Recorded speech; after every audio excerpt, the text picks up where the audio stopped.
افتح أبواب السماء متى تشاء. بسم الله والحمد لله والصلاة والسلام على رسول الله صلى الله عليه وسلم.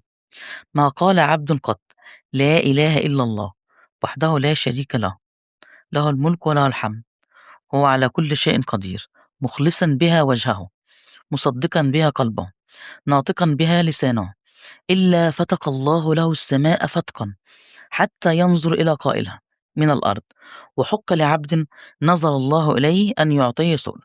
الذكر ده ذكر جميل جدًا، هو تاج الذكر ومن أفضل الذكر، أفضل ما قال النبيين وأفضل ما قاله الرسول صلى الله عليه وسلم.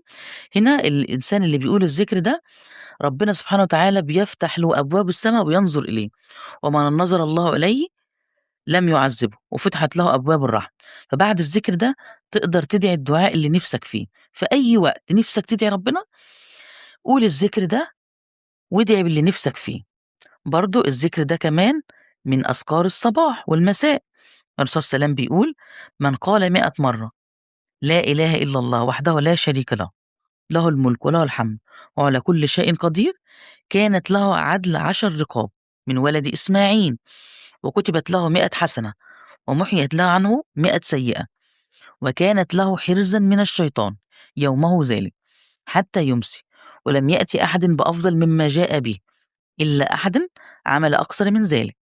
نيجي بس نفسّر بس إيه بقية الحديث، يعني إيه كانت له عدل 10 رقاب، كأنك اشتريت 10 عبيد، كأنك اشتريت 10 عبيد من ولد إسماعيل عليه السلام وتصدّقت بيهم وأعتقتهم، وكُتبت له 100 حسنة، كأنك عملت 100 حسنة، ومُحيت عنه 100 سيئة، واتغفر لك واتمسح من كتابك 100 سيئة.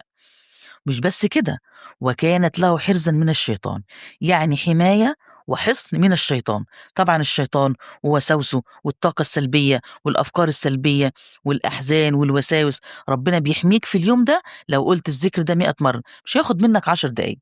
ومش بس كده كمان، ولم يأتي أحدًا بأفضل مما جاء به إلا أحدٌ عمل أكثر من ذلك، وهتيجي يوم القيامة ما حدش أفضل منك إلا اللي قال زيك أو أكثر منك.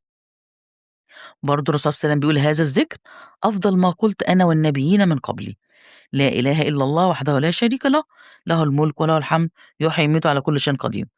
برضه داخلين على أيام عرفة، وقفة عرفة، طبعًا من أعظم الأيام السنة. الرسول صلى الله عليه وسلم بيقول إيه: "أفضل الدعاء في يوم عرفة لا إله إلا الله وحده لا شريك له، له الملك وله الحمد على كل شيء قدير." ده دعاء وذكر جميل جدًا بيحميك من الشيطان، وبيغفر لك الذنوب، وبيدّيك حسنات، وكأنك تصدّقت بصدقات كبيرة جدًا. فيا ريت ما نسيبش الذكر ده، لإن ذكر جميل، والعلماء من جماله بيقولوا عليه تاج الذكر. والسلام عليكم ورحمة الله وبركاته.